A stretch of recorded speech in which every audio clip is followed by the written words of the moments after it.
Hello friends welcome to my channel जिसका नाम है सिमरन पंजाबी चैनल मैं खास तौर ਤੇ ਪੰਜਾਬੀ ਦੇ ਸਟੂਡੈਂਟ ਲਈ ਬਣਾਇਆ ਜੋ ਐਂਟੀ ਐਗਜ਼ਾਮ ਤੇ ਮਾਸਟਰ ਗ੍ਰੇਡ ਦੀ ਤਿਆਰੀ ਕਰ ਰਹੇ ਨੇ ਇੱਥੇ ਆ ਕੇ ਆਪਣੇ ਐਗਜ਼ਾਮ ਦੀ ਤਿਆਰੀ ਕਰ ਸਕਦੇ ਹੋ ਡਿਫਰੈਂਟ ਆਈਡੀ ਇਨਫੋਰਮੇਸ਼ਨ ਪ੍ਰੋਵਾਈਡ ਕਰਵਾ ਰਹੀ ਹਾਂ ਜੋ ਤੁਹਾਡੇ ਐਗਜ਼ਾਮ ਵਾਸਤੇ ਜ਼ਰੂਰੀ ਹੈ ਚੈਨਲ ਨੂੰ ਸਬਸਕ੍ਰਾਈਬ ਜ਼ਰੂਰ ਕਰ ਲਓ ਨਾਲ ਦੇ ਨਾਲ ਬੈਲ ਆਈਕਨ ਨੂੰ ਜ਼ਰੂਰ ਦਬਾ ਲਓ ਤਾਂ ਜੋ ਤੁਹਾਨੂੰ ਨੋਟੀਫਿਕੇਸ਼ਨ ਮਿਲਦੀ ਰਹੇ ਲਾਈਕ ਜ਼ਰੂਰ ਕਰਿਆ ਕਰੋ ਵੀਡੀਓਜ਼ ਨੂੰ ਸ਼ੇਅਰ ਕਰੋ ਕਮੈਂਟ ਕਰਕੇ ਦੱਸੋ ਕਿਸ ਤਰ੍ਹਾਂ ਦੇ ਲੱਗਦੇ ਪਏ ਨੇ ਇਸ ਤੋਂ ਇਲਾਵਾ ਤੁਸੀਂ ਮੈਨੂੰ ਟੈਲੀਗ੍ਰਾਮ ਚੈਨਲ ਦੇ ਉੱਤੇ ਜਾ ਕੇ ਫੋਲੋ ਕਰ ਸਕਦੇ ਹੋ प्लेलिस्ट बनी हुई है अगर कोई वीडियोस नहीं लभदियां पईयां तो प्लेलिस्ट जाके देख सकते हो कम्युनिटी बॉक्स दे विच मैसेज भी रोज चेक करया करो अपलोड जिहड़े हैगे ने रोज दे रोज मैं करदी हां टॉपिक जिहड़ा हैगा अज असीं करन जा रहे हां रहस्यवाद दे बारे कहंदे रहस्यवाद एक अजिहा विलक्षण विषय है जिस दा सटीक परिचय देना शायद ही संभव है शायद संभव नहीं है कहा जा सकता है कि जिस व्यक्ति ਨੂੰ ਇਸ ਨਾਲ ਸੰਬੰਧਿਤ ਤੱਥਾਂ ਦਾ ਬੋਧ ਹੋ ਜਾਂਦਾ ਹੈ ਇਸ ਨੂੰ ਸੰਪ੍ਰੇਸ਼ਿਤ ਜਿਹੜਾ ਹੈਗਾ ਵਾ ਨਹੀਂ ਕਰ ਸਕਦਾ ਇਸ ਵਿਸ਼ੇ ਵਿੱਚ ਜੇ ਕੋਈ ਦੂਜਾ ਗੱਲਬਾਤ ਕਰਦਾ ਹੈ ਤਾਂ ਇਸ ਵਿਸ਼ੇ ਨਾਲ ਸੰਬੰਧਿਤ ਸਮੱਸਿਆਵਾਂ ਨੂੰ ਸੁਲਝਾਉਣ ਦੇ ਚੱਕਰ ਦੇ ਵਿੱਚ ਪੈ ਜਾਂਦਾ ਹੈ ਹੁਣ ਅਗਰ ਤੁਸੀਂ ਦੇਖਿਆ ਜਾਵੇ ਕਹਿੰਦੇ ਕਿ ਰਹੱਸਵਾਦ ਇੱਕ ਇਸ ਤਰੀਕੇ ਦਾ ਵਿਸ਼ਾ ਹੈਗਾ ਵਾ जिसका कहते सटीक मतलब एक प्रॉपर परिचय देना जिहड़ा शायद संभव नहीं हैगा हुण जिहड़े लोकां दा इस चीज़ दे नाल वाह पैंदा हैगा वा जां जिन्हां नूं इन्हां दे तत्थां दा एक तरीके दे नाल बोध हो जांदा है ओह की गए इस नूं एक तरीके दे नाल दस नहीं सकते हैगे ठीक है डिफाइन नहीं उन्हां नूं कर सकदे गे ते जेकर कोई दूसरा इस विषय दे नाल संबंधित चीज़ां दे बारे गल करन लग पैंदा है तो वह सिर्फ इसदियां समस्या नूं ही सुलझाउण दे चक्कर दे विच रह जांदा है इस तो बिना जिन्हां लोकां दा ध्यान इस पासे गया है उन्हां ने जां तां इस नूं निरा पूरा धार्मिक रूप ही दे छड्डिया है या फिर उन्हां ने विचों किहियां ने इस नूं मनोविग्यानिक व्याख्या दे प्रयत्न विच ही दे आधार नूं एक सधारण कोरा अनुभव ही इस नूं मान लिया है ठीक है सो गल आ गई जिसनूं पता हैगा वा ਉਹ ਇਸ ਨੂੰ ਬਿਆਨ ਨਹੀਂ ਕਰ ਸਕਦਾ ਦੂਸਰਾ ਜਿਹੜਾ ਇਸ ਦੇ ਬਾਰੇ ਜਾਨਣਾ ਚਾਹੁੰਦਾ ਹੈਗਾ ਸਿਰਫ ਇਹਨਾਂ ਦੀਆਂ ਸਮੱਸਿਆਵਾਂ ਦੇ ਚੱਕਰ 'ਚ ਹੀ ਰਹਿ ਜਾਂਦਾ ਹੈ ਤੀਜਾ ਜਿਹੜਾ ਲੋਕਾਂ ਨੇ ਇਸ ਦੇ ਵੱਲ ਧਿਆਨ ਦੇਣਾ ਚਾਹਿਆ ਉਹ ਸਿਰਫ ਇਸ ਨੂੰ ਧਾਰਮਿਕ ਰੂਪ ਹੀ ਦੇ ਕੇ ਛੱਡ ਚੁੱਕੇ ਨੇ ਤੇ ਕਈਆਂ ਨੇ ਇਸ ਨੂੰ ਮਨੋਵਿਗਿਆਨਿਕ ਵਿਆਖਿਆ ਦੇ ਪ੍ਰਯਤਨ ਵਿੱਚ ਇੱਕ ਇਸ ਨੂੰ ਕੋਰਾ ਅਨੁਭਵ ਹੀ ਮੰਨ ਲਿਆ ਹੈ मनोविग्यानिक आधार ते दित्तियां परिभाषावां दे विच रहस्यवाद नूं केवल एक चेतना ते संवेदना दे रूप विच वेख्या गया क्योंकि तुहानूं पता ही है मनोविग्यान जिहड़ा हैगा वा उसदा आधार बेसिकली किस तरीके दे चीज़ां दे नाल हुंदा मानसिकता दे नाल तो उस दे विच असीं चेतना अर्ध चेतन अवचेतन इन्हां चीज़ां दे रूप दे विच उसनूं पढ़दे हां आर.एन. नैटलशिप इसकी परिभाषा दिंदे होए लिखदा है कि सच्चा रहस्यवाद इस गल दा बोध हो जांदा है जो कुछ साडे अनुभव विच आउंदा है केवल एक अंश मात्र है अर्थात अपने वास्तविक रूप विच ओह अपने तो किसी वड्डी वस्तु दा प्रतीक मात्र ही है सो ओही आ गया कि रहस्यवाद जिहड़ा हैगा वा सच्चा रहस्यवाद जेकर कोई इस चीज़ नूं जानदा भी है जां कोई इस चीज़ तक पहुंचिया भी है तां ਉਹ ਇਹ ਕਹਿੰਦਾ ਹੈ ਕਿ ਜੋ ਕੁਝ ਸਾਡੇ ਅਨੁਭਵ ਦੇ ਵਿੱਚ ਆਉਂਦਾ ਹੈਗਾ ਵਾ ਯਾਨੀ ਕਿ ਜੋ ਕੁਝ ਵੀ ਉਹ ਉਸਦਾ ਅਨੁਭਵ ਕਰ ਪਾਉਂਦੇ ਨੇ ਉਹ ਜਸਟ ਇੱਕ ਅੰਸ਼ ਮਾਤਰ ਤੱਕ ਹੀ ਰਹਿ ਜਾਂਦਾ ਹੈ ਤੇ ਵਾਸਤਵਿਕ ਰੂਪ ਦੇ ਵਿੱਚ ਜੋ ਚੀਜ਼ ਵੇਖਦੀ ਹੈ ਉਹਨਾਂ ਤੋਂ ਹੀ ਇੱਕ ਵੱਡੀ ਚੀਜ਼ ਇਹ ਪ੍ਰਤੀਕਤ ਹੁੰਦੀ ਹੈ ਫਲੈਟਰ ਤੇ ਰਸਲ ਰਹੱਸਵਾਦ ਨੂੰ ਇੱਕ ਸੰਵੇਦਨਾ ਦਾ ਨਾਮ ਦਿੰਦੇ ਹਨ ਹੁਣ ਜਿਵੇਂ ਕਿੰਨਾ ਨੇ ਰਹੱਸਵਾਦ ਨੂੰ ਇੱਕ ਸੰਵੇਦਨਾ ਦਾ ਨਾਮ ਦਿੱਤਾ ਸੀ ਤੁਸੀਂ ਲਰਨ ਕਰ ਸਕਦੇ ਇਹਨਾਂ ਦੇ ਨਾਮ फ्लैटर अनुसार रहस्यवाद ईश्वर ਨਾਲ ਆਪਣੀ ਇੱਕ ਏਕਤਾ ਦੀ ਸਪਸ਼ਟ ਸੰਵੇਦਨਾ ਹੈ ਇਸ ਲਈ ਅਸੀਂ ਇਸ ਤੋਂ ਵੱਧ ਉਸ ਨੂੰ ਕੁਝ ਵੀ ਹੋਰ ਨਹੀਂ ਕਹਿ ਸਕਦੇ ਆਪਣੇ ਮੂਲ ਰੂਪ ਵਿੱਚ ਇਹ ਧਰਮ ਸੰਬੰਧੀ ਇੱਕ ਸੰਵੇਦਨਾ ਹੀ ਹੈ ਪਰੰਤੂ ਜਿਸ ਵਿਸ਼ਿਸ਼ਟਤਾ ਕਾਰਨ ਇਹ ਵਿਸ਼ੇਸ਼ ਪ੍ਰਵਿਰਤੀ ਦਾ ਰੂਪ ਧਾਰਨ ਕਰਦਾ ਹੈ ਉਹ ਈਸ਼ਵਰ ਦੇ ਨਾਲ ਆਪਣੀ ਇੱਕਮਿਕਤਾ ਸਥਾਪਿਤ ਕਰਨ ਦਾ ਪ੍ਰਯਤਨ ਕਰਨਾ ਹੈ ਹੁਣ ਫੈਡਰਲ ਜਿਹੜੇ ਹੈਗੇ ਨੇ ਉਹਨਾਂ ਨੇ ਰਹੱਸਵਾਦ ਨੂੰ ਈਸ਼ਵਰ ਨਾਲ ਆਪਣੀ ਇੱਕ ਏਕਤਾ ਉਹਨਾਂ ਦੇ ਨਾਲ ਇੱਕ ਮੁੱਖ ਹੋਣ ਦੀ ਜਿਹੜੀ ਕਹਿ ਸਕਦੇ ਹੋ ਰੂਪ ਦੇ ਵਿੱਚ ਇਸ ਨੂੰ ਬਿਆਨ ਕੀਤਾ ਹੈ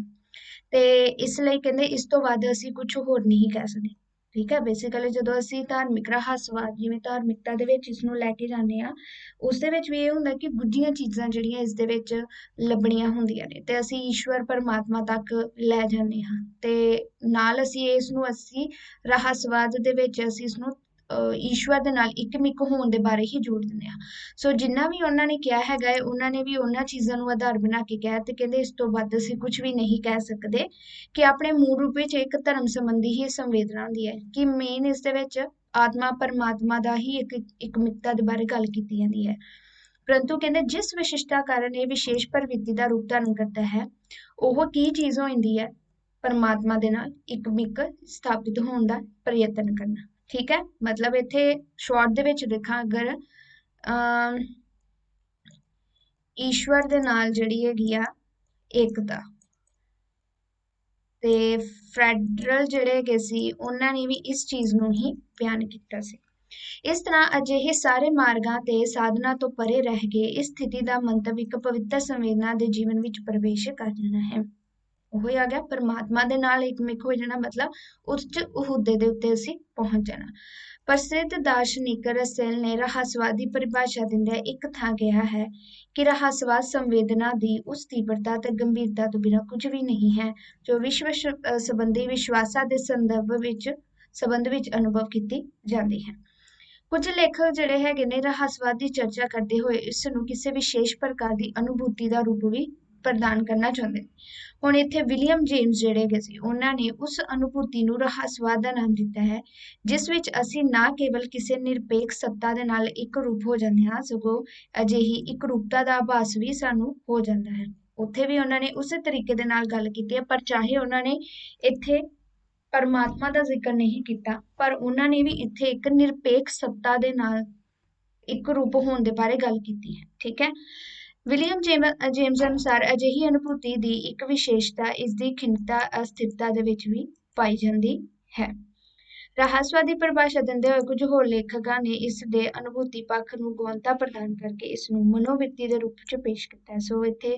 ਅਸੀਂ ਕਿਹੜੀਆਂ ਚੀਜ਼ਾਂ ਹੁਣ ਪੜ੍ਹੀਆਂ ਸੀ, ਇੱਕ ਸੰਵੇਦਨਾ, ਇੱਥੇ ਆ ਗਿਆ ਅਨੁਭੂਤੀ, ਠੀਕ ਹੈ, ਇਸ ਨੂੰ ਮੈਂ ਥੋੜਾ ਜਿਹਾ ਹਾਈਲਾਈਟਡ ਕਰ ਦਿੰਦੀ ਹਾਂ। ਇੱਥੇ ਆ ਗਿਆ ਅਨੁਭੂਤੀ, ਇੱਕ ਇੱਥੇ ਸਾਨੂੰ ਕੋ ਕਿਹੜਾ ਟੌਪਿਕ ਆ ਗਿਆ, ਮਨੋਵਿਰਤੀ ਦੇ ਨਾਲ ਵੀ ਇਸ ਨੂੰ ਜੋੜਿਆ ਹੈਗਾ ਹੈ। ਈ ਕੈਰਡ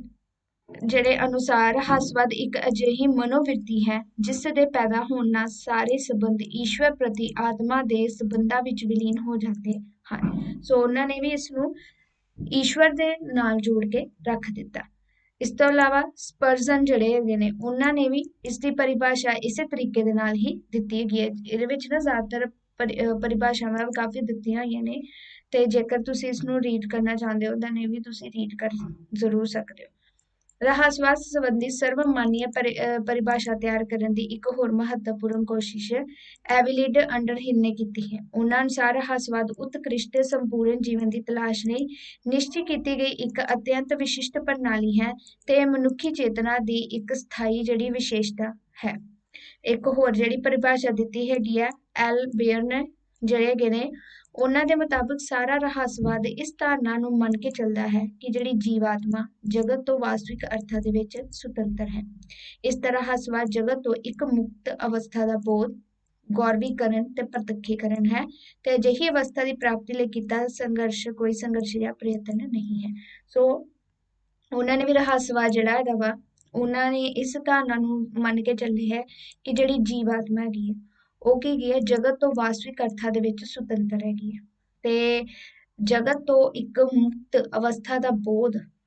ਯਾਨੀ ਕਿ ਜਿਵੇਂ ਹੁਣ ਕਹਿ ਸਕਦੇ ਹੋ ਨਾ ਕਿ ਜਦੋਂ ਲਾਸਟ ਸਟੇਜ ਦੇ ਉੱਤੇ ਤੁਸੀਂ ਹੁੰਦੇ ਹੋ ਪਰਮਾਤਮਾ ਦੇ ਨਾਲ ਮਿਲਣ ਤੇ, ਤਾਂ ਉਹੀ ਚੀਜ਼ ਹੈਗੀ ਹੈ ਕਿ ਸੁਤੰਤਰ ਅਰਥਾਂ ਦੇ ਵਿੱਚ ਉਸਨੇ ਉਹਨਾਂ ਨੂੰ ਲਿਆ ਹੈ। ਹੁਣ ਇਸ ਦੇ ਸਾਧਨਾ ਪੱਖ ਦੇ ਬਾਰੇ ਗੱਲ ਕਰਦੇ ਹਾਂ ਕਿ ਰਹੱਸਵਾਦੀ ਸਾਧਨਾ ਦੇ ਪ੍ਰਸੰਗ ਵਿੱਚ ਅੰਡਰਹਿਲ ਦਾ ਕਥਨ ਹੈ ਕਿ ਰਹੱਸਵਾਦੀ ਸਾਧਕ ਜਿਹੜੇ ਹੁੰਦੇ ਨੇ, ਜਿਹੜੇ ਰਹੱਸਵਾਦ ਬਾਰੇ ਜਿਨ੍ਹਾਂ ਨੂੰ ਪਤਾ ਹੁੰਦਾ ਹੈ, ਆਪਣੇ ਲਕਸ਼ ਵੱਲ ਅਗਸਰ ਹੋਣ ਸਮੇਂ ਖੁਸ਼ੀ ਤੇ ਪੀੜਾ ਦੀਆਂ ਕਈ ਸੰਯੁਕਤ ਸਥਿਤੀਆਂ ਦੇ ਵਿੱਚੋਂ ਗੁਜ਼ਰਦਾ ਹੈ। ਤੇ ਵਿਚਿੱਤਰ ਮਾਰਗ ਦੀਆਂ 5 ਕ੍ਰਮਿਕ ਅਵਸਥਾਵਾਂ ਦਾ ਲੇਖ ਹੈ। ਜਿਵੇਂ ਹੁਣ ਸਟੈਪ ਬਾਏ ਸਟੈਪ ਜਿਵੇਂ ਅਵਸਥਾਵਾਂ ਆਉਂਦੀਆਂ ਨਾ, ਇਸੇ ਤਰੀਕੇ ਦੇ ਨਾਲ ਜਦੋਂ ਰਹੱਸਵਾਦ ਦੇ ਬਾਰੇ ਵੀ ਗੱਲ ਹੁੰਦੀ ਹੈ ਤਾਂ ਉਸ ਦੇ ਵਿੱਚ ਵੀ ਉਹਨਾਂ ਨੇ ਅਵਸਥਾਵਾਂ ਦੱਸੀਆਂ ਨੇ, ਪਰਿਵਰਤਨ, ਆਤਮ ਗਿਆਨ, ਆਤਮ ਪ੍ਰਕਾਸ਼, ਆਤਮ ਸਮਰਪਣ ਤੇ ਸੰਯੋਗ। ਅੰਡਰਹਿਲ ਅਨੁਸਾਰ ਪਰਿਵਰਤਨ ਦੀ ਸਥਿਤੀ ਮਨੁੱਖ ਨੂੰ ਦੁਨਿਆਵੀ ਧਰਾਤਲਾਂ ਨਾਲ ਤੋੜ ਕੇ ਅਧਿਆਤਮਿਕ ਖੇਤਰ ਵੱਲ ਲੈ ਕੇ ਜਾਂਦੀ ਹੈ। ਇਹ ਸਥਿਤੀ ਆਮ ਤੌਰ ਤੇ ਆਪਣੇ ਆਪ ਪੈਦਾ ਹੋ ਜਾਂਦੀ ਹੈ। ਦੂਜੀ ਸਥਿਤੀ ਹੁੰਦੀ ਹੈ ਜਦੋਂ ਉਸਨੂੰ ਪ੍ਰਯਤਨਸ਼ੀਲ ਹੋਣਾ ਪੈਂਦਾ ਹੈ, ਇਸ ਲਈ ਉਸਨੂੰ ਆਤਮ ਅਨੁਸ਼ਾਸਨ ਜਾਂ ਆਤਮ ਸ਼ੁੱਧੀ ਦੀ ਸਥਿਤੀ ਕਹਿੰਦੇ ਨੇ। ਠੀਕ ਹੈ, ਤੇ ਆਤਮ ਪ੍ਰਕਾਸ਼ ਦੀ ਸਥਿਤੀ ਦੇ ਵਿੱਚ ਉਸ ਨੂੰ ਪਰਮਾਤਮਾ ਦੀ ਨੇੜਤਾ ਦੇ ਨੂਰ ਦੀ ਪ੍ਰਾਪਤੀ ਹੋ ਜਾਂਦੀ ਹੈ। ਫਸਟ ਆਇੰਦਾ ਹੈਗਾ ਕਿ ਮਨੁੱਖ ਪਰਿਵਰਤਨ, ਯਾਨੀ ਕਿ ਦੁਨਿਆਵੀ ਚੀਜ਼ਾਂ ਛੱਡ ਕੇ ਉਹ ਆਪਣੇ ਆਪ ਨੂੰ ਬਦਲ ਲੈਂਦਾ ਹੈਗਾ। ਸੈਕਿੰਡ ਦੇ ਵਿੱਚ ਉਸਨੂੰ ਗਿਆਨ ਜਿਹੜਾ ਹੈਗਾ ਵਾ ਉਹ ਪ੍ਰਾਪਤ ਹੋਣਾ ਸ਼ੁਰੂ ਹੁੰਦਾ। ਥਰਡ ਦੇ ਵਿੱਚ ਉਸਨੂੰ ਕੀ ਹੈਗਾ ਵਾ, ਪਰਮਾਤਮਾ ਦੇ ਜਿਹੜਾ ਹੈਗਾ ਵਾ ਨੇੜਤਾ ਉਹ ਦਿਖਣੀ ਸ਼ੁਰੂ ਹੋ ਜਾਂਦੀ ਹੈ। ਪਰ ਨੇੜਤਾ ਜਾਂ ਇੱਕਮਿਕਤਾ ਦੀ ਇਹ ਸਥਿਤੀ ਸਥਾਈ ਨਹੀਂ ਹੁੰਦੀ, ਸਗੋਂ ਅਸਥਾਈ ਹੁੰਦੀ ਹੈ। ਤੇ ਬਹੁਤ ਥੋੜੀ ਦੇਰ ਬਾਅਦ ਇਸ ਅਵਸਥਾ ਦਾ ਜਾਦੂ ਟੁੱਟਣਾ ਸ਼ੁਰੂ ਹੋ ਜਾਂਦਾ ਹੈ। ਉਦਾਹਰਨ ਲਈ ਭਾਈ ਵੀਰ ਸਿੰਘ ਦੀਆਂ ਜਿਹੜੀ ਨਿਮਨ ਭਗਤੀਆਂ ਦੇ ਇਸ ਸਥਿਤੀ ਦਾ ਨਿਰੂਪਣ ਜਿਹੜਾ ਦੇਖੋ, ਜਿਵੇਂ ਉਹਨਾਂ ਨੇ ਕੰਬਦੀ ਕਲਾਈ ਦੇ ਵਿੱਚ ਇਸ ਬਾਰੇ ਗੱਲ ਕੀਤੀ ਸੀ। ਸੋ ਉਸੇ ਤਰੀਕੇ ਦੇ ਨਾਲ ਕਿ ਇਹ ਜਿਹੜੀ ਸਥਿਤੀ ਹੁੰਦੀ ਹੈ ਜਦੋਂ ਪਰਮਾਤਮਾ ਦੇ ਨਾਲ ਨੇੜਤਾ, ਕਿਉਂਕਿ ਇੱਥੇ ਤਾਂ ਪ੍ਰੀਖਿਆ ਹੁੰਦੀ ਹੈ, ਉਸ ਦੇ ਨਾਲ ਜਦੋਂ ਨੇੜਤਾ ਵਸਣੀ ਸ਼ੁਰੂ ਹੋ ਜਾਂਦੀ ਹੈ ਤਾਂ ਫਿਰ ਟੁੱਟਣੇ ਵੀ ਉੱਥੇ ਸ਼ੁਰੂ ਹੋ ਜਾਂਦੀ ਹੈ। ਸੋ ਇਸ ਸਥਿਤੀ ਵਿੱਚ ਉਸ ਨੂੰ ਆਪਣੀ ਨਿੱਜੀ ਅਵਸਥਾ ਜਿਹੜੀ ਗਈ ਹੈ ਉਸ ਤੋਂ ਉੱਪਰ ਅਵਿਸ਼ਵਾਸ ਹੋਣਾ ਸ਼ੁਰੂ ਹੋ ਜਾਂਦਾ ਹੈ ਤੇ ਲੱਗਦਾ ਕਿ ਪਰਮਾਤਮਾ ਨਾਲ ਸੰਯੋਗ ਦੀ ਸਥਿਤੀ ਵਿੱਚ ਆਪਣੇ ਆਪ ਨੂੰ ਬਿਲਕੁਲ ਇਕੱਲਾ ਤੇ ਅਸਹਾਇਕ ਹੁੰਦਾ ਹੈ। ਉਸ ਦੀ ਲਗਨ ਅਭੇਦਤਾ ਦੀ ਸਥਿਤੀ ਤੱਕ ਨਹੀਂ ਪਹੁੰਚਦੀ, ਸਗੋਂ ਨਿੱਜੀ ਪ੍ਰਿਯਤਾ ਛੱਡ ਕੇ ਉਹ ਪੂਰੀ ਤਰ੍ਹਾਂ ਆਪਣੇ ਆਪ ਨੂੰ ਪਰਮਾਤਮਾ ਦੇ ਚਰਨਾਂ ਦੇ ਵਿੱਚ ਸਮਰਪਿਤ ਕਰਦਾ ਹੈ। ਠੀਕ ਹੈ, ਅਗਲੀ ਗੱਲ ਸਮਝ ਕਿ ਇਸ ਜਗ੍ਹਾ ਤੇ ਆ ਕੇ ਉਹ ਬਿਲਕੁਲ ਇਕੱਲਾ ਤੇ ਅਸਹਾਇ ਹੁੰਦਾ ਹੈ। ਹੁਣ ਜਦੋਂ ਤੁਸੀਂ ਥਰਡ ਸਟੇਜ ਦੇ ਉੱਤੇ ਜਿਵੇਂ ਉਹਨਾਂ ਨੇ ਗੱਲ ਕੀਤੀ ਹੈ ਕਿ ਚੀਜ਼ਾਂ ਟੁੱਟਣੀਆਂ ਸ਼ੁਰੂ ਹੋ ਜਾਂਦੀਆਂ, ਜਾਂ ਤਾਂ ਫਿਰ ਉਹ ਜਿਹੜੀ ਤੁਹਾਡੇ ਜੋ ਸੰਸਾਰ ਹੈਗਾ ਜਿਸ ਦੇ ਨਾਲ ਤੁਸੀਂ ਰਿਲੇਟਡ ਹੁੰਦੇ ਹੋ ਉਸ ਚੀਜ਼ ਦੇ ਨਾਲ, ਉਸ ਸੰਸਾਰ ਦੇ ਨਾਲ ਤੁਹਾਡਾ ਲਿੰਕ ਟੁੱਟਣਾ ਸ਼ੁਰੂ ਹੋ ਜਾਂਦਾ ਹੈ। ਤੁਸੀਂ ਇਕੱਲੇ ਫਿਰ ਆਪਣੇ ਆਪ ਨੂੰ ਮਹਿਸੂਸ ਕਰਦੇ ਹੋ ਤੇ ਤੁਹਾਡੇ ਵੀ ਜਦੋਂ ਲਾਈਫ ਦੇ ਵਿੱਚ ਕੋਈ ਇਹੋ ਜਿਹੀ ਸਿਚੁਏਸ਼ਨ ਆਉਂਦੀ ਹੈ ਜਦੋਂ ਤੁਸੀਂ ਇਕੱਲੇ ਫੀਲ ਕਰਦੇ ਹੋ ਤਾਂ ਫਿਰ ਪਰਮਾਤਮਾ ਨੂੰ ਹੀ ਯਾਦ ਕਰਦੇ ਹੋ। ਸੋ ਉਹੀ ਚੀਜ਼ ਹੈਗਾ ਵਾ ਕਿ ਆਪਣੇ ਆਪ ਨੂੰ ਪੂਰੀ ਤਰੀਕੇ ਦੇ ਨਾਲ ਸਮਰਪਿਤ ਕਰ ਦਿੱਤਾ ਹੈ। ਗੁਰਮਤ ਵਿੱਚ ਵੀ ਇਸੇ ਕਰਮ ਦੀ ਸਥਿਤੀ ਇੱਥੇ ਇਸ ਨੂੰ ਕਰਮ ਦੀ ਸਥਿਤੀ ਕਿਹਾ ਜਾਂਦਾ ਹੈ। ਸੋ ਇਸ ਨੂੰ ਵੀ ਭਾਈ ਵੀਰ ਸਿੰਘ ਦੀਆਂ ਕਵਿਤਾਵਾਂ ਦੇ ਨਾਲ ਦੇਖੋ ਅੰਕਿਤ ਕੀਤਾ ਗਿਆ ਵਾ, ਲੱਗੀਆਂ ਨਿਭਣ। ਸੰਜੋਗ ਜਿਹੜਾ ਹੈਗਾ ਜੀਵਾਤਮਾ ਤੇ ਪਰਮਾਤਮਾ ਦੇ ਮਿਲਣ ਦੀ ਅਵਸਥਾ ਹੁੰਦੀ ਹੈ, ਅੰਤਿਮ ਸਥਿਤੀ ਹੁੰਦੀ ਹੈ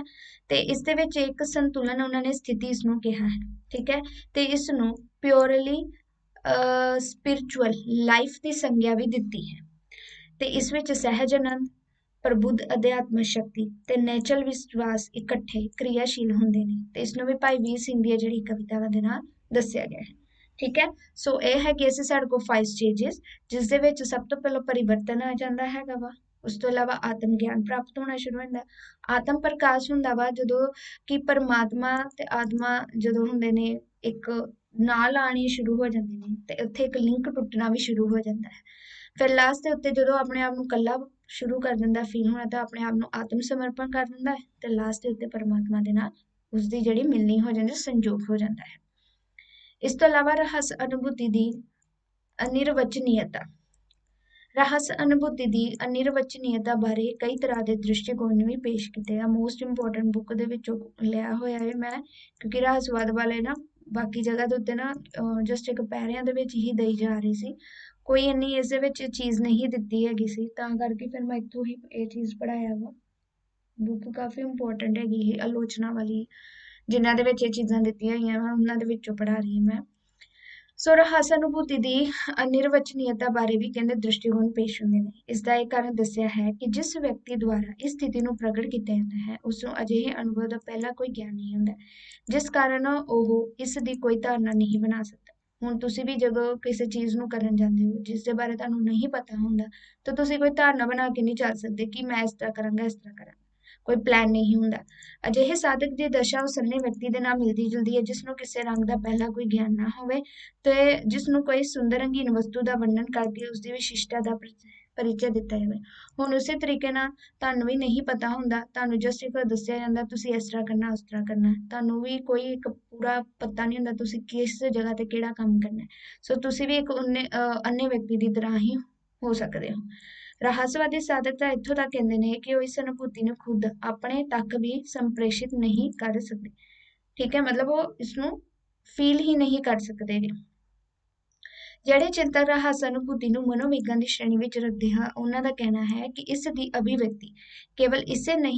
ਲਈ ਨਹੀਂ ਹੋ ਸਕਦੀ ਕਿਉਂਕਿ ਇਸ ਦਾ ਸਰੂਪ ਕਿਸੇ ਮਨੋਵੇਗ ਵਰਗਾ ਹੈ। ਮਨੋਵੇਗ ਜਿੰਨਾ ਸ਼ਕਤੀਸ਼ਾਲੀ ਹੁੰਦਾ ਹੈ ਉਹਨਾਂ ਦੀ ਅਭਿਵਿਅਕਤੀ ਉਤਨੀ ਹੀ ਕਠਿਨ ਹੁੰਦੀ ਚਲੀ ਜਾਂਦੀ ਹੈ।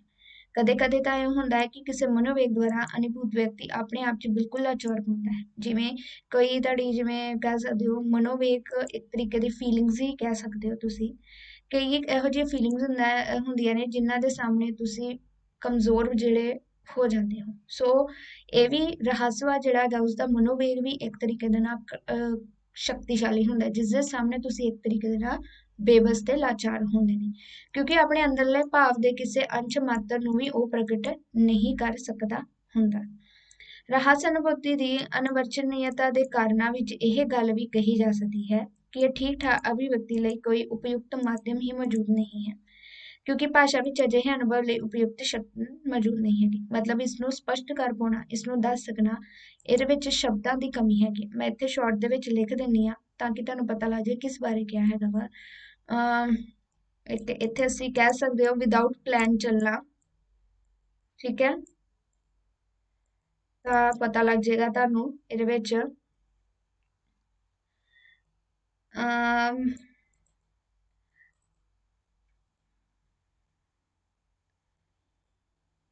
ਜਿਵੇਂ ਭਾਵਾਂ ਦੀ ਸ਼ਕਤੀ ਕਹਿ ਸਕਦੇ ਹੋ ਕਿ ਮਨੋਵੇਗ ਜਿੰਨਾ ਸ਼ਕਤੀਸ਼ਾਲੀ ਹੁੰਦਾ ਹੈ ਉਹਨੇ ਵਿਅਕਤੀ ਉਸ ਸਾਹਮਣੇ,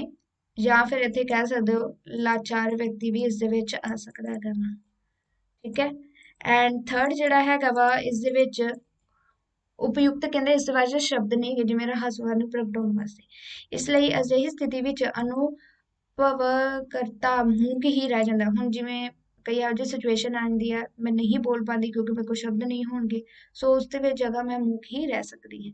ਸਾਡੀਆਂ ਭਾਸ਼ਾਵਾਂ ਦੀ ਉਤਪੱਤੀ ਤੇ ਵਿਕਾਸ ਦਾ ਇਤਿਹਾਸ ਪੜ੍ਹਨ ਤੋਂ ਪਤਾ ਚੱਲਦਾ ਹੈ ਇਸ ਦਾ ਨਿਰਮਾਣ ਮਨੁੱਖੀ ਸਮਾਜ ਦੇ ਅੰਤਰਗਤ ਇੱਕ ਦੂਜੇ ਦੇ ਭਾਵਾਂ ਦਾ ਆਦਾਨ ਪ੍ਰਦਾਨ ਕਰਨ ਦੇ ਯਤਨਾਂ ਵਿੱਚ ਹੀ ਪੈਦਾ ਹੁੰਦਾ ਆਇਆ ਹੈ। ਇਸ ਤਰ੍ਹਾਂ ਭਾਸ਼ਾ ਵਿੱਚ ਸਾਡੇ ਭਾਵ ਸੰਪ੍ਰੇਸ਼ਣ ਦਾ ਕੰਮ ਕਰਦੀਆਂ ਹੀ ਨੇ, ਪਰੰਤੂ ਇਹਨਾਂ ਵਿੱਚ ਕੇਵਲ ਉਹੀ ਪ੍ਰਗਟਾਊ ਵਿਧੀਆਂ ਮੌਜੂਦ ਸੇ ਜੋ ਕਿ ਸਾਡੇ ਦੈਨਿਕ ਕਾਰ ਵਿਹਾਰ ਨਾਲ ਸੰਬੰਧਿਤ ਰੱਖਦੀਆਂ ਹੀ ਨੇ। ਮਤਲਬ ਜਿਸ ਤਰੀਕੇ ਦੇ ਨਾਲ ਅਸੀਂ ਇਸ ਨੂੰ ਭਾਸ਼ਾ ਨੂੰ ਇੱਕ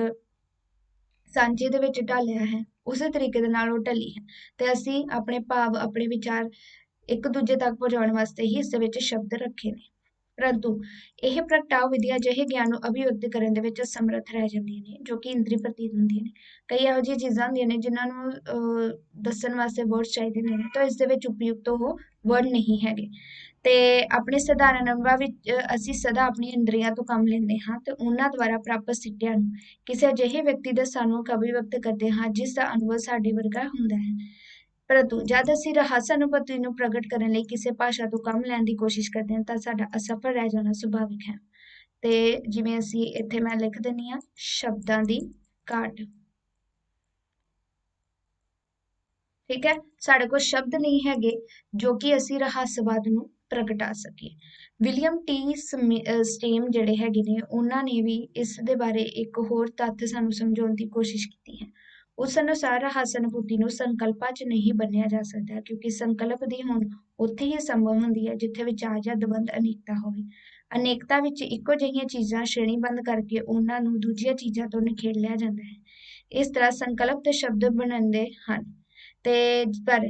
ਜਿੱਥੇ ਕੁਝ ਵੀ ਅਨਿੱਖੜਵਾਂ ਜਾਂ ਅਨੇਕ ਨਹੀਂ ਹੁੰਦਾ, ਕੇਵਲ ਏਕਤਾ ਹੀ ਏਕਤਾ ਹੈ, ਉੱਥੇ ਨਾ ਤਾਂ ਵਰਗੀਕਰਨ ਦੀ ਗੁੰਜਾਇਸ਼ ਬਣਦੀ ਹੈ ਨਾ ਹੀ ਸ਼ਬਦ ਜਾਂ ਸੰਕਲਪ ਉਤਪੰਨ ਹੁੰਦੇ। ਮਤਲਬ ਇਸ ਦੇ ਵਿੱਚ ਅਸੀਂ ਇਸ ਨੂੰ ਸੰਕਲਪਾਂ ਦੇ ਵਿੱਚ ਨਹੀਂ ਬਣ ਸਕਦੇ ਕਿਉਂਕਿ ਨਾ ਤਾਂ ਇਸ ਨੂੰ ਅਸੀਂ ਡਿਫਾਈਨ ਕਰ ਸਕਦੇ ਹਾਂ ਨਾ ਹੀ ਇਸ ਨੂੰ ਅਸੀਂ ਵੰਡ ਸਕਦੇ ਹਾਂ। ਸੋ ਇਸ ਤਰੀਕੇ ਦੇ ਨਾਲ ਜੇਕਰ ਅਸੀਂ ਇਸ ਨੂੰ ਵੰਡ ਹੀ ਸਕਦੇ ਨਹੀਂ, ਵਰਗੀਕਰਨ ਨਹੀਂ ਕਰ ਸਕਦੇ, ਤਾਂ ਫਿਰ ਇਸ ਦੇ ਵਿੱਚ ਏਕਤਾ ਹੀ ਏਕਤਾ ਹੈਗੀ ਹੈ, ਤਾਂ ਇਸ ਨੂੰ ਅਸੀਂ ਸੰਕਲਪ ਦੇ ਵਿੱਚ ਨਹੀਂ ਬਣ ਸਕਦੇ।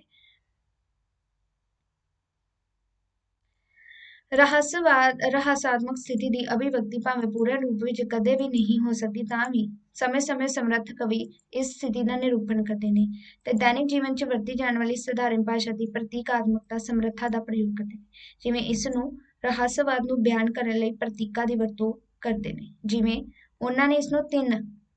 ਸ਼੍ਰੇਣੀਆਂ 'ਚ ਵਿਭਾਜਿਤ ਕੀਤਾ ਹੈ ਅੰਡਰਹੀਨੇ ਪ੍ਰਤੀਕਾਂ ਨੂੰ, ਜੋ ਕਿ ਰਹੱਸਵਾਦ ਵਾਸਤੇ ਯੂਜ਼ ਕੀਤੇ ਜਾਂਦੇ ਨੇ। ਰਹੱਸਾਤਮਕ ਤਲਾਸ਼ ਦਾਂਤੇ ਦੀ ਡਿਵਾਈਨ ਕਾਮੇਡੀ ਅਜਿਹੇ ਪ੍ਰਤੀਕ ਵਿਧਾਨ ਦਾ ਇੱਕ ਸੁੰਦਰ ਉਦਾਹਰਣ ਪੇਸ਼ ਕਰਦੀ ਹੈ। ਇਸ ਵਿੱਚ ਕਿਸੇ ਅਧਿਆਤਮਕ ਯਾਤਰਾ ਦਾ ਵਰਣਨ ਕੀਤਾ ਜਾਂਦਾ ਹੈ। ਜੀਵਾਤਮਾ ਦਾ ਵਿਆਹ, ਇੱਥੇ ਜੀਵਾਤਮਾ ਤੇ ਪਰਮਾਤਮਾ ਨੂੰ ਪਤੀ ਪਤਨੀ ਪ੍ਰੇਮੀ ਪ੍ਰੇਮਿਕਾ ਦੇ ਰੂਪ ਵਿੱਚ ਪੇਸ਼ ਕੀਤਾ ਜਾਂਦਾ ਹੈਗਾ ਵਾ, ਤੁਸੀਂ ਕਈ ਜਗ੍ਹਾ ਪੜ੍ਹਿਆ ਹੈਗਾ ਵਾ। ਤੇ ਇਸ ਸਥਿਤੀ ਵਿੱਚ ਜੀਵਾਤਮਾ ਆਪਣੇ ਪਤੀ ਪ੍ਰੇਮੀ ਨੂੰ ਮਿਲਣ ਦੀ ਇੱਛਾ ਜਾਗਰਿਤ ਕਰਦੀ ਹੈ। ਸੋ ਇੱਕ ਹੋਰ ਜਿਹੜਾ ਇੱਥੇ ਅਧਿਆਤਮਕ ਪੁਨਰ ਜਨਮ, ਇਸ ਪ੍ਰਤੀਕ ਯੋਜਨਾ ਦੀ ਪ੍ਰੇਰਨਾ ਪ੍ਰਾਚੀਨ ਰਸਾਇਣ ਵਿਦਿਆ ਤੋਂ ਲਈ ਪ੍ਰਤੀਤ ਹੁੰਦੀ ਹੈ ਜਿਸ ਵਿੱਚ ਕਿਸੇ ਵਿਅਕਤੀ ਦਾ ਕਾਇਆਕਲਪ ਹੋ ਜਾਂਦਾ ਹੈ, ਅਰਥਾਤ ਪਰਮਾਤਮਾ ਦੇ ਇੱਕ ਸਾਖਿਆਤਕਾਰ ਨਾਲ ਹੀ ਵਿਅਕਤੀ ਦਾ ਕੁਝ ਨਾ ਕੁਝ ਹੋ ਜਾਂਦਾ ਹੈ। ਜਿਵੇਂ ਪਰਮਾਤਮਾ ਦੀ ਮਿਹਰ ਹੋਈ ਤੇ ਵਿਅਕਤੀ ਕਿਤੇ ਦਾ ਕਿਤੇ ਚਲਾ ਗਿਆ। ਰਹੱਸ ਅਨੁਭੂਤੀ ਦੀ ਅਭਿਵਿਅਕਤੀ ਨਾਲ ਸੰਬੰਧਿਤ ਕਠਿਨਾਈ ਨੂੰ ਦੂਰ ਕਰਨ ਲਈ ਕਈ ਵਾਰ ਅਲੰਕਾਰ ਬਿੰਬਾਂ ਦਾ ਸਹਾਰਾ ਲੈਣਾ ਪਿਆ ਹੈ। ਜਿਵੇਂ ਭਾਈ ਵੀਰ ਸਿੰਘ ਦੇ ਕਾਵਿ ਵਿੱਚ ਅਜਿਹੀ ਅਭਿਵਿਅਕਤੀ ਦਾ ਇੱਕ ਦ੍ਰਿਸ਼ਟਾਂਤ ਦੇਖੋ। ਭਾਈ ਵੀਰ ਸਿੰਘ ਦੇ ਬਾਰੇ ਇੱਥੇ ਦੱਸਿਆ ਹੋਇਆ ਵਾ, ਠੀਕ ਹੈ। ਸੋ ਸੰਖੇਪ ਵਿੱਚ ਅਸੀਂ ਕਹਿ ਸਕਦੇ ਹਾਂ ਕਿ ਰਹੱਸਵਾਦ ਇੱਕ ਅਤਿਅੰਤ ਵਿਆਪਕ ਵਿਸ਼ਾ ਹੈ। ਰਹੱਸ ਅਨੁਭੂਤੀ ਦੀ ਸਥਿਤੀ ਵਿੱਚ ਅਭਿਭੂਤ ਹੋਣ ਵਾਲੇ ਤੱਤ ਨੂੰ ਵਿਸ਼ਵਾਤਮਕ ਸੱਤਾ ਦੀ ਏਕਤਾ ਦਾ ਨਾਮ ਦਿੱਤਾ ਗਿਆ ਹੈ ਤੇ ਇਸ ਵਿੱਚ ਬਹੁਤ ਕੁਝ ਆ ਜਾਂਦਾ ਹੈ। ਹੁਣ ਜਿਵੇਂ ਰਹੱਸਵਾਦ ਦੇ ਬਾਰੇ ਜਿੰਨਾ ਵੀ ਪੜ੍ਹਿਆ ਉਸ ਦੇ ਵਿੱਚ ਕਈ ਚੀਜ਼ਾਂ ਇਹੋ ਜਿਹੀਆਂ ਹੈਗੀਆਂ ਵਾ ਕਿ ਨਾ ਤਾਂ ਇਸਨੂੰ ਅਸੀਂ ਡਿਫਾਈਨ ਕਰ ਸਕਦੇ ਹਾਂ, ਜਿਨ੍ਹਾਂ ਨੇ ਕੀਤਾ ਹੈ ਉਹ ਇਸਨੂੰ ਪੂਰੇ ਤਰੀਕੇ ਦੇ ਨਾਲ ਵੀ ਨਹੀਂ ਕਰ ਪਾਉਂਦੇ ਗੇ। ਕਈਆਂ ਨੇ ਪ੍ਰਤੀਕਾਂ ਦੀ ਵਰਤੋਂ ਲਈ ਹੈਗੀ ਆ, ਕਈ ਇਸਨੂੰ ਡਾਇਰੈਕਟ ਯੂਜ਼ ਕਰਨ ਦੀ ਕੋਸ਼ਿਸ਼ ਕਰਦੇ, ਕਈ ਇਸਨੂੰ ਮਾਨਸਿਕਤਾ ਦੇ ਨਾਲ ਜੋੜਦੇ ਹੈਗੇ ਨੇ, ਕਈ ਇਸਨੂੰ ਦੂਸਰੇ ਤਰੀਕੇ ਦੇ ਨਾਲ ਦੇਖਦੇ ਨੇ, ਪਰ ਹਜੇ ਵੀ ਇਸ ਨੂੰ ਉਸ ਤਰੀਕੇ ਦੇ ਨਾਲ ਨਹੀਂ ਬਿਆਨ ਕੀਤਾ ਗਿਆ ਜਿਸ ਤਰੀਕੇ ਦੇ ਨਾਲ ਇਹ ਹੋਣਾ ਚਾਹੀਦਾ ਹੈ। ਸਭ ਤੋਂ ਵੱਡੀ ਵਿਸ਼ੇਸ਼ਤਾ ਇਸ ਗੱਲ ਵਿੱਚ ਦੇਖੀ ਗਈ ਇਸ ਪ੍ਰਕਾਰ ਦਾ ਵਿਕਾਸ ਆਪਣੇ ਆਪ ਵਿੱਚ ਅਸਤਿਤਵ ਵਿੱਚ ਆ ਜਾਂਦਾ ਹੈ ਤੇ ਇਸੇ ਲਈ ਕਿਸੇ ਲਕਸ਼ ਦੀ ਸਿੱਧੀ ਦੀ ਜ਼ਰੂਰਤ ਨਹੀਂ ਹੈ। ਫਰਾਂਸ ਦੇ ਪ੍ਰਸਿੱਧ ਦਾਰਸ਼ਨਿਕ ਹੈਨਰੀ ਬਰਗਸਗਾਨ ਤੇ ਕਿਰਿਆਸ਼ੀਲ ਧਰਮ ਨਾਲ ਸੰਬੰਧਿਤ ਆਪਣੇ ਸਿਧਾਂਤ ਵਿੱਚ ਰਹੱਸਵਾਦ ਪ੍ਰਤੀ ਬੜੀ ਡੂੰਘੀ ਆਸਥਾ ਪ੍ਰਗਟ ਕੀਤੀ ਹੈ। ਕਈ ਚਿੰਤਕ ਨੇ ਇਸ ਬਾਰੇ ਭਵਿੱਖ ਬਾਰੇ ਵੀ ਨਿਰਾਸ਼ਾ ਪ੍ਰਗਟ ਕੀਤੀ ਹੈ, ਪਰੰਤੂ ਇੱਕ ਅਜਿਹਾ ਜੀਵਨ ਦਰਸ਼ਨ ਹੈ ਜਿਸ ਦੁਆਰਾ ਜੀਵਨ ਵਿੱਚ ਸੱਤ ਦਾ ਪ੍ਰਯੋਗ ਕੀਤਾ ਜਾ ਸਕਦਾ ਹੈ। ਇਹਨੂੰ ਯੂਜ਼ ਕਰਕੇ ਅਸੀਂ ਜੇਕਰ ਜੀਵਨ ਜਿਹੜਾ ਹੈਗਾ ਉਸਦੇ ਰਹੱਸ ਨੂੰ ਸੁਲਝਾ ਸਕਦੇ ਹਾਂ। ਆਧੁਨਿਕ ਯੁੱਗ ਵਿੱਚ ਰਹੱਸਵਾਦ ਦਾ ਇੱਕ ਨਵਾਂ ਪਸਾਰ ਨਵ ਰਹੱਸ ਵਿੱਚ ਉਜਾਗਰ ਹੋਇਆ ਹੈ। ਯੁੱਗ ਪਰਿਸਥਿਤੀਆਂ ਦੇ ਬਦਲ ਜਾਣ ਕਾਰਨ ਆਧੁਨਿਕ ਪੂੰਜੀਵਾਦੀ ਯੁੱਗ ਦੇ ਵਿੱਚ ਰਹੱਸਵਾਦ ਦਾ ਸਰੂਪ ਬਦਲ ਗਿਆ ਹੈ। ਨਵ ਰਹੱਸਵਾਦ ਅਜਿਹੇ ਵਿਅਕਤੀ ਦੀ ਸੋਚ ਨੂੰ ਪ੍ਰਗਟ ਕਰਦਾ ਹੈ ਜਿਸ ਦਾ ਸੰਬੰਧ ਪੂੰਜੀਵਾਦ ਦੇ ਨਾਲ ਹੈ, ਜੋ ਇਸ ਵਿੱਚ ਪਲਾਇਨ ਨਹੀਂ ਕਰਨਾ ਚਾਹੁੰਦਾ। ਜਿਵੇਂ ਹੁਣ ਇੱਥੇ ਹੈਗਾ ਨਾ, ਪਰਮਾਤਮਾ ਦੇ ਨਾਲ ਇੱਕ ਮਿੱਕ ਹੋਣਾ ਚਾਹੁੰਦਾ ਹੈਗਾ ਵਾ, ਇਸ ਜਗਤ ਨੂੰ ਛੱਡ ਕੇ। ਨਵ ਰਹੱਸਵਾਦ ਦੇ ਵਿੱਚ ਇਹ ਨਹੀਂ ਹੁੰਦਾ। ਉਸਦਾ ਕਿਸੇ ਪਰਲੋਕ ਜਾਂ ਵਿੱਚ ਨਿਰਵਾਣ ਵਿੱਚ ਵਿਸ਼ਵਾਸ ਨਹੀਂ ਹੈਗਾ। ਉਹ ਇੱਥੇ ਲੋਕ ਨੂੰ ਸੱਤ, ਸਥਾਈ ਤੇ ਪ੍ਰਮਾਣਿਕ ਮੰਨਦਾ ਹੈ, ਇਸ ਲਈ ਉਸਦੇ ਕਾਰ ਵਿਹਾਰ ਵਿਸ਼ਵਾਸ ਇਸੇ ਯੁੱਗ ਨੂੰ ਸਮਰਪਿਤ ਹੁੰਦੇ ਨੇ। ਉਹ ਕਿਸੇ ਅਦ੍ਰਿਸ਼ਟ ਸ਼ਕਤੀ ਪਰਮਾਤਮਾ ਨੂੰ ਮਿਲਣ ਦੀ ਉਸਦੀ ਕੋਈ ਇੱਛਾ ਨਹੀਂ ਹੈਗੀ। ਅੱਜ ਦਾ ਜਿਹੜਾ ਵਿਅਕਤੀ ਹੈ ਨਵ ਰਹੱਸਵਾਦ ਵਿੱਚ, ਇਹ ਵਾਲਾ ਜਿਹੜਾ ਹੈਗਾ ਵਾ ਇਹ ਮੈਂ ਬਾਅਦ ਚ ਕਰਵਾਵਾਂਗੀ ਤੁਹਾਨੂੰ, ਠੀਕ ਹੈ। ਹੁਣ ਵਿਸਮਾਦ ਦੋਹਾਂ ਅਨੁਬੰਧ ਪ੍ਰਣਾਲੀਆਂ ਦੀ ਸਾਂਝੀ ਉਤਪ੍ਰੇਰਕ ਸ਼ਕਤੀ ਹੈਗੀ ਹੈ। ਪ੍ਰਕਿਰਤੀ ਦੇ ਵੱਖ-ਵੱਖ ਵਰਤਾਰਿਆਂ ਚੋਂ ਪੈਦਾ ਹੋਣ ਵਾਲਾ ਵਿਸਮਾਦ ਰਹੱਸਵਾਦੀ ਅਨੁਭਵ ਦਾ ਸਿਰਜਕ ਬਣਦਾ ਹੈ। ਆਧੁਨਿਕ ਪੰਜਾਬੀ ਸਾਹਿਤ ਦੇ ਪ੍ਰਸੰਗ ਵਿੱਚ ਪ੍ਰੋਫੈਸਰ ਪੂਰਨ ਸਿੰਘ, ਪ੍ਰੀਤਮ ਸਿੰਘ ਸਫੀ, ਜਸਵੰਤ ਸਿੰਘ ਨੇਕੀ, ਕਿਰਪਾਲ ਸਿੰਘ ਕਸੇਰ, ਕੁਲਵੰਤ ਸਿੰਘ ਗਰੇਵਾਲ, ਇਸ ਤੋਂ ਇਲਾਵਾ ਗੁਰਭਗਤ ਸਿੰਘ, ਹਰਿੰਦਰ ਸਿੰਘ ਮਹਿਬੂਬ, ਇਹਨਾਂ ਨੇ ਨਵ ਰਹੱਸਵਾਦੀ ਪ੍ਰਤੀਨਿਧਤਾ ਕਰਨ ਵਾਲੇ ਚਿੰਤਕ ਨੇ। ਬਾਕੀ ਅਗਰ ਇਹਦੇ ਬਾਰੇ ਕੁਝ ਹੋਰ ਚੀਜ਼ ਵੀ ਲੱਭੇਗੀ ਉਹ ਮੈਂ ਰਹੱਸਵਾਦ ਤੇ ਨਵ ਰਹੱਸਵਾਦ ਇਕੱਠਾ ਮਿਕਸ ਕਰਵਾ ਕੇ ਕਰਵਾ ਦਾਂਗੀ ਤੁਹਾਨੂੰ, ਠੀਕ ਹੈ। ਬਾਕੀ ਜਿਹੜੀ ਹੈਗੀ ਤੁਸੀਂ ਵੀਡੀਓਜ਼ ਦੇਖਦੇ ਰਹੋ। Thank you.